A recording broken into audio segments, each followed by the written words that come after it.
ఆ ట్రైనింగ్లోనే ఒక నిర్ణయం తీసుకున్నాం మేము. కాంగ్రెస్ పార్టీ ఐడియాలజీ పునాదుల మీద పుట్టినటువంటి సింబల్స్ను, సిద్ధాంతాలను ప్రజల్లో విస్తృతంగా తీసుకెళ్లాలి అని. దాని తర్వాత మేము 3 రోజుల ట్రైనింగ్ క్యాంప్ మౌనార్లో ఆర్గనైజ్ చేశాం. ఆ ట్రైనింగ్ క్యాంప్లో కూడా విస్తృతమైనటువంటి చర్చ దీని మీద జరిగింది. అందులో మాకు స్పష్టంగా అర్థమైంది ఏంటంటే, సర్వోదయ ఉద్యమానికి, మహాత్మా గాంధీజీ గారు తీసుకున్నటువంటి శాంతియుత ఉద్యమానికి ఒక సింబాలిక్గా భారతదేశానికి స్వతంత్రం రాకముందు కాంగ్రెస్ పార్టీ, స్వతంత్రం వచ్చినాక కాంగ్రెస్ పార్టీ, స్వతంత్రం వచ్చిన తర్వాత కాంగ్రెస్ పార్టీ ఏంటి, కాంగ్రెస్ పార్టీ ఐడియాలజీ ఏంటి, కాంగ్రెస్ పార్టీ లక్ష్యం ఏంటి, దీని మీద సిడబ్ల్యూసి ఆ రోజు ఉన్నటువంటి కాంగ్రెస్ జాతీయ నాయకత్వం, మహాత్మా గాంధీ గారి నాయకత్వంలో ఒక విస్తృతమైనటువంటి చర్చలు చేసిన తర్వాత తీసుకున్నటువంటి నిర్ణయం, భారతదేశానికి భారత రాజ్యాంగం ఎట్లయితే ఉందో కాంగ్రెస్ పార్టీకి కాంగ్రెస్ పార్టీ ప్రణాళిక ఉంది. ఏంటి ఆ కాంగ్రెస్ పార్టీ ప్రణాళిక? భారత రాజ్యాంగమే కాంగ్రెస్ పార్టీ ప్రణాళిక. మరి అంతకంటే ఏమైనా ఎక్స్టెన్షన్ ఉందా అంటే ఒక్క పాయింట్ ఎక్స్టెన్షన్ ఉన్నది.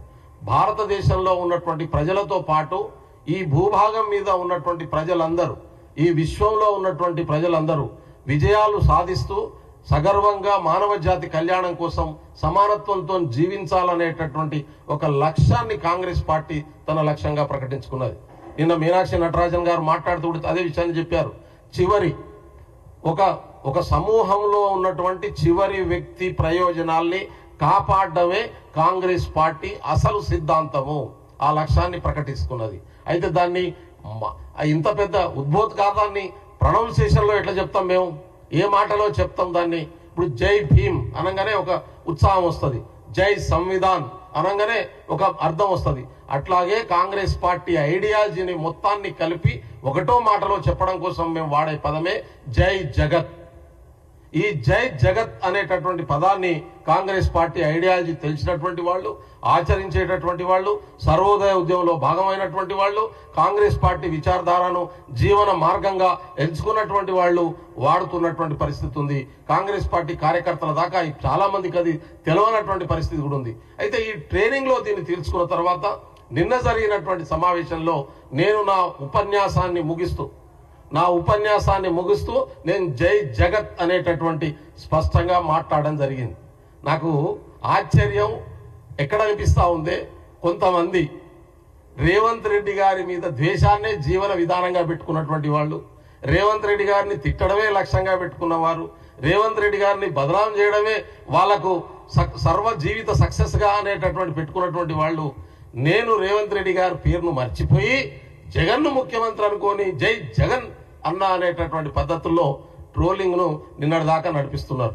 నిన్నటి నుంచి నడిపిస్తాం. సరే, టీఆర్ఎస్ వాళ్ళు నడిపిస్తే, బీజేపీ వాళ్ళు నడిపిస్తే, ఆర్ఎస్ఎస్ వాళ్ళు నడిపిస్తే నేను ఆశ్చర్యపోను. దాన్ని నేను పట్టించుకోను అసలుగా.